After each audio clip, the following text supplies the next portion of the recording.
Well, each week we're going to be taking a look at and finding out about various fundamental parts of the car. So let's kick off here, shall we, with suspension. For no matter what type or size of vehicle, every car has to have its own vital built-in system of suspension. But you know, there are various different ways by which suspension can be achieved by the motor manufacturers. Manufacturers such as Austin Morris. Up in the Midlands, we join Tony again. Every single suspension system employs the use of springing of one sort or another to act as dampers or, if you like, shock absorbers. And without a suspension system, simple motoring operations like braking, cornering and accelerating will be very dodgy operations indeed. Just how dodgy? With me is Ray Bates, Operations Director at Austin Morris up here in the Midlands. Ray, first of all, let me start by asking you, why have a suspension system on a motor car at all? Well, Tony, I think there are three fundamental reasons. Firstly, to give a comfortable ride. Right.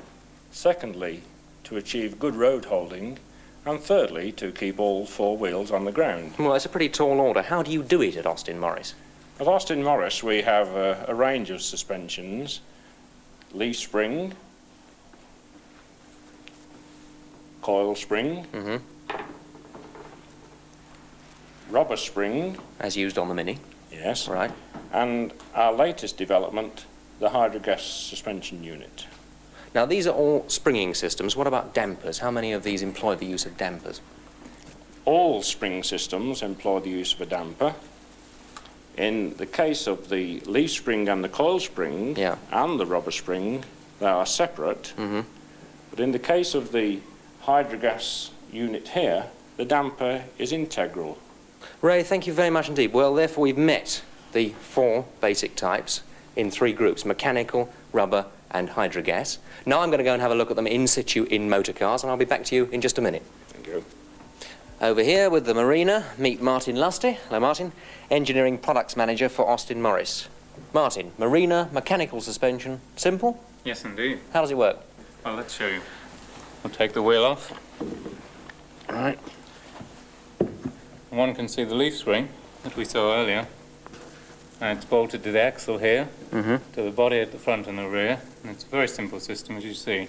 And it locates the wheel At the same time, yeah. Through here we have the damper. Yep. That again we saw earlier. And if I press on the car here, you'll see how it works. Now, Martin, that brings us on to the rubber cone system, as here on the Mini. How does that work? Well, here you see the spring, which we've painted white, so it's easily visible. And here we have another spring, so you can see the idea. It's rubber, and it's just like a ball. In other words, when it's compressed by the weight of the vehicle, it can spring back. Just as simple as that? Just as simple as Right. that. Then, of course, we have to have the damper, just as in the Marina suspension. Martin, that now brings us on to the newest suspension system of all, which we can see best on this carefully cut away Allegro, and that's the Hydrogas system. How does that work? On this car, Tony, we've replaced the rubber cone spring of the Mini by this Hydrogas unit. Right. Now we have one here, another unit, and we can pull this one apart and I can show you how it works. In here we have a rubber ball, in effect, filled with gas, which acts as a spring. Comes out like that, yeah.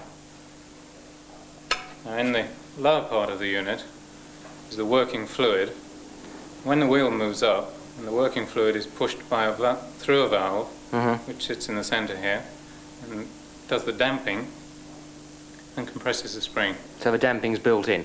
What's this pipe? Indeed, why are there pipes running from this front Hydrogas unit here all the way down the motor car to the back one? We added this sophistication so that when the wheel goes over a single bump, Yeah. the load is shared by both springs. What's the advantage of Hydrogas? It's maintenance-free, Yeah. and it gives a large car ride in a family-sized car. Martin Lusty, thank you very much indeed. Ray, I've seen the suspension systems in the motor cars, but as a motorist, what kind of problems are they going to give me maintenance-wise? Well, Tony, springs generally and the Hydrogas unit requires no maintenance whatsoever. Right.